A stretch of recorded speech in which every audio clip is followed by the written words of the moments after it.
Hey everyone, and welcome back. Today we're going to be taking a deep dive into Datura, and I'm really excited about this one. Yeah, this should be interesting for sure. So we've got a ton of research and historical accounts ready to go, but buckle up, because from what I've seen, Datura is not for the faint of heart. No, it is not.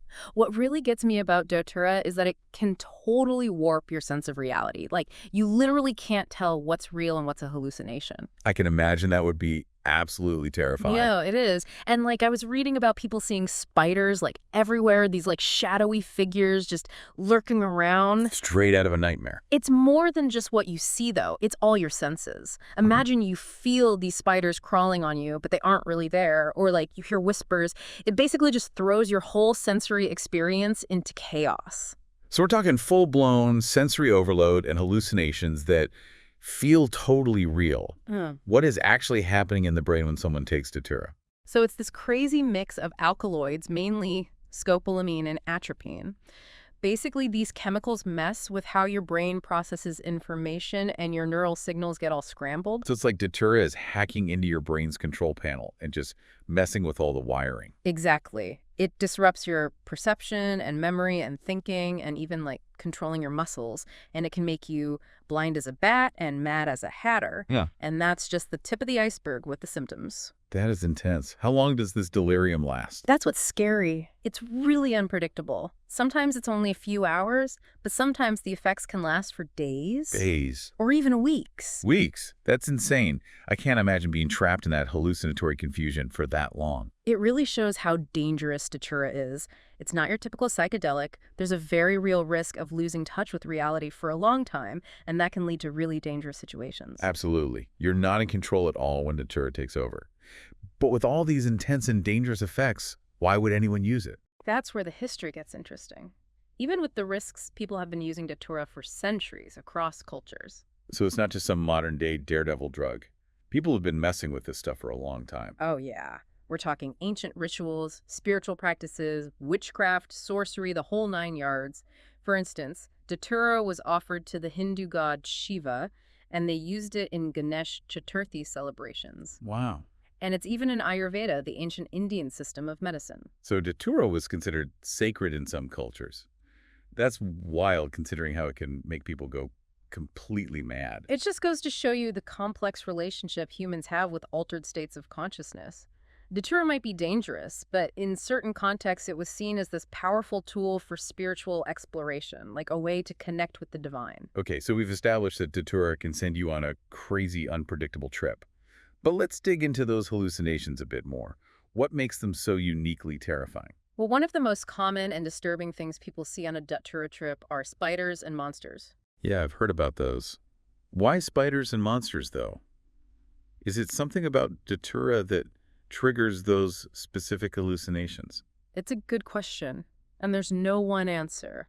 Some people think it's got something to do with how Datura messes with your brain's visual processing, like it's hijacking your neural pathways to create these bizarre and often scary images. So it's like your brain's trying to make sense of all the chaotic signals it's getting, and it just conjures up spiders and monsters. Yeah, exactly. And remember, these aren't just visual hallucinations. All of your senses can be involved, which just makes the experience even more terrifying. I can only imagine. Like you said, it's like a nightmare, but you can't wake up. So we've talked about the scary hallucinations, the delirium, the whole losing touch with reality thing. But I want to shift gears for a second and talk about the history of Datura use. You mentioned ancient rituals and spiritual practices. Any specific examples come to mind? Yeah, so some indigenous cultures, like the Navajo and Havasupai tribes, they've used Datura in their ceremonies for centuries. So they were using it to connect with the spirit world, to induce visions. Right. It was seen as a way to get past the ordinary and reach a deeper level of awareness. It's amazing how the same plant that can cause such intense hallucinations can also be used for spiritual exploration. It really is a double-edged sword. It really is, and that's exactly what makes Datura so fascinating. It makes us really think about how we perceive reality and where the lines are between medicine and poison and even the pursuit of spiritual experiences. Well, let's delve deeper into those lines in the next segment. We'll look at some specific historical cases of Datura use, both the good and the bad. Stay with us. All right, so let's go back in time and dig up some of those historical tales surrounding Datura. One story that's really chilling is about the thugs, the secretive group in India back in like the 16th to 19th The centuries. thugs. They were notorious for their ritualistic killings, right? What does that have to do with Datura? They were known for targeting travelers, and there are stories that say they would use Datura to like incapacitate their victims before robbing and killing them. That's terrifying. So they were basically using Datura as a weapon. It seems that way, yeah. The thugs apparently knew a lot about Datura and its effects. Like they knew exactly how much to give to make their victims helpless. That's a dark side of Datura's power, for sure. It's not just ancient history, though, right? Have there been more recent cases of people using Datura for bad stuff? Oh, absolutely. Even though we know more about how dangerous it is now, there are still cases of accidental poisoning and even people using it intentionally to hurt others. It's kind of crazy how this one plant has such a long and complex history.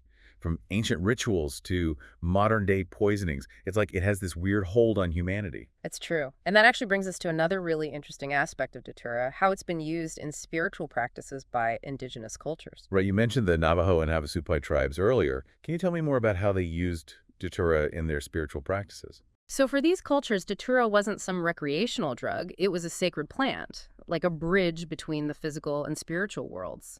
They used it very carefully, often under the guidance of experienced elders or shamans. So they really understood the power of Datura and treated it with respect.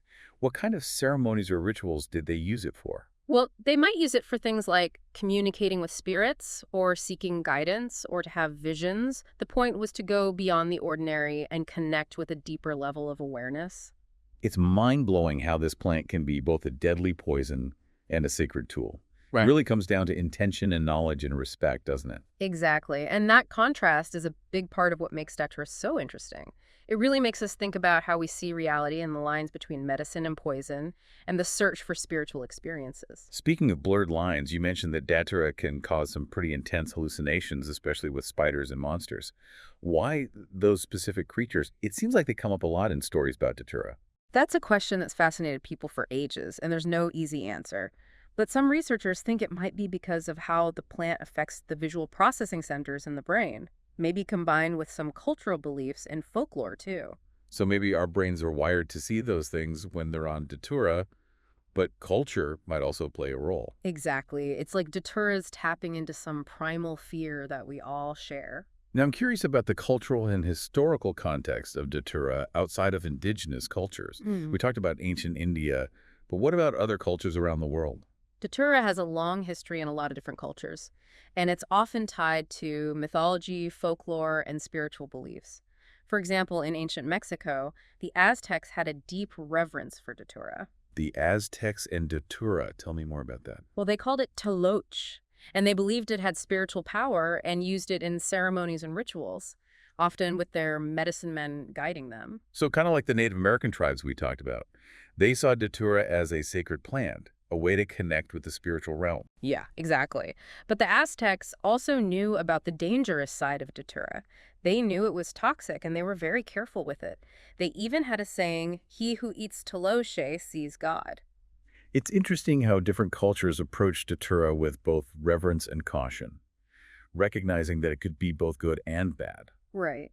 And that leads to another important point, the effects of Datura, like how intense the hallucinations are and what you see can actually vary depending on the type of Datura plant. Oh, I didn't know there were different kinds of Datura, so the experience could be totally different depending on which one you come across. Yeah, exactly. Some are stronger than others, and the chemical makeup can be different. That's one of the reasons why messing with Datura is so risky. You never really know what you're getting. So even if you think you know Datura, Yeah.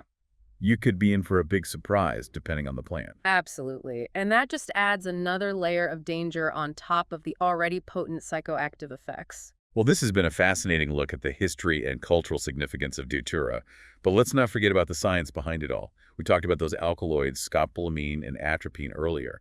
Can you explain a little more about how those chemicals actually affect the brain?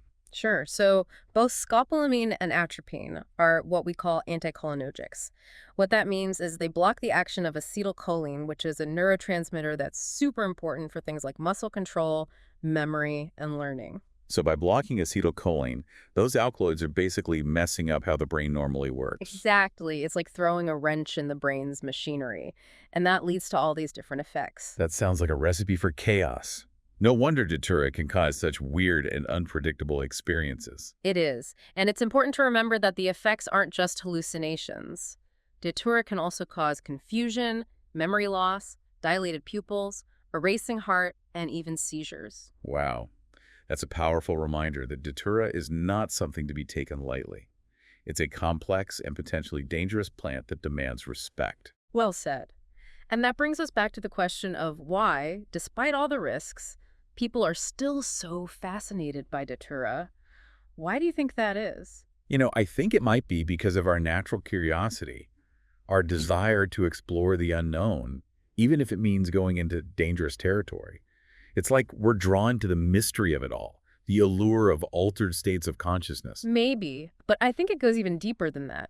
Datura, with its ability to change your mind, completely offers a glimpse into a different reality, a world beyond our normal perceptions. Almost like a portal to the subconscious mind. Exactly, and for some people that's irresistible, a chance to experience something truly extraordinary. But as we've talked about, that journey can be really dangerous. Absolutely. It's not something to be taken lightly. Knowledge, respect, and caution are super important when dealing with a plant as potent and unpredictable as Datura. Well, this deep dive into Datura has been both fascinating and a little bit scary. We've learned about its history, its cultural significance, and how it can be both healing and harmful. And we've seen how it continues to capture the human imagination. It's true. Datura is a plant that demands our attention and respect. It's a powerful reminder that the line between magic and madness can be incredibly thin. Okay, I think we've covered a lot of ground today. In our final segment, let's wrap things up with some final thoughts and takeaways about this enigmatic plant. Well, we spent this whole deep dive exploring this crazy world of Datura, its history, its chemistry, and how it can make you question everything you think is real. It's been a wild ride for sure. It really has. Datura is one of those plants that sits right on the edge of sacred and dangerous, medicinal and toxic. It shows us that knowledge and respect are so important when we're dealing with nature, especially when it comes to psychoactive substances. We talked about the scary hallucinations, the delirium, how people misuse it, but there's also something about Datura that just draws people in.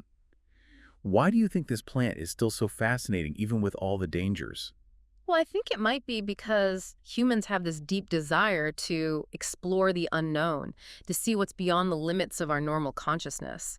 People have always been fascinated by altered states, whether it's through meditation or rituals or plants like Datura. Yeah, it's like we're programmed to seek out experiences that make us question reality. And Datura definitely does that. It does. Datura gives us a glimpse into a world that's beyond our senses, a world where it's hard to tell what's real and what's not. And that can be both fascinating and scary at the same time. And we've seen how that can lead to people using it the wrong way and even to tragedy. But we've also seen how Datura has been used in spiritual practices for centuries to connect with something bigger than themselves or to explore the deeper parts of existence. That's a great point. It shows that context is everything. Something that can be deadly in one situation can be sacred in another. It all comes down to our intentions, our knowledge, and our respect for nature's power. After this deep dive, I definitely have a new understanding of how complex Datura is. It's a plant that we need to approach with respect, caution, and maybe even a little bit of awe. I agree. Datura reminds us that nature is both beautiful and dangerous, and it's our responsibility to approach it with wisdom and humility. As we wrap up our Datura journey, what's the one thing you want listeners to take away from this? I think the most important thing to remember is to never underestimate the power of nature. Plants like Datura have incredible potential for both good and bad. We need knowledge, respect, and caution if we want to explore those powers safely and responsibly. That's a great message. And to everyone listening, if you're ever curious about psychoactive substances, always do your research and find reliable information. Your safety should always come first. Don't let curiosity lead you down a dangerous path. Absolutely. Wanting to learn is great, but it's important to do it carefully and respectfully. Thanks for joining us on this incredible journey into the world of Datura. We've covered its history, its chemistry, its cultural importance, and how it can both fascinate and scare us.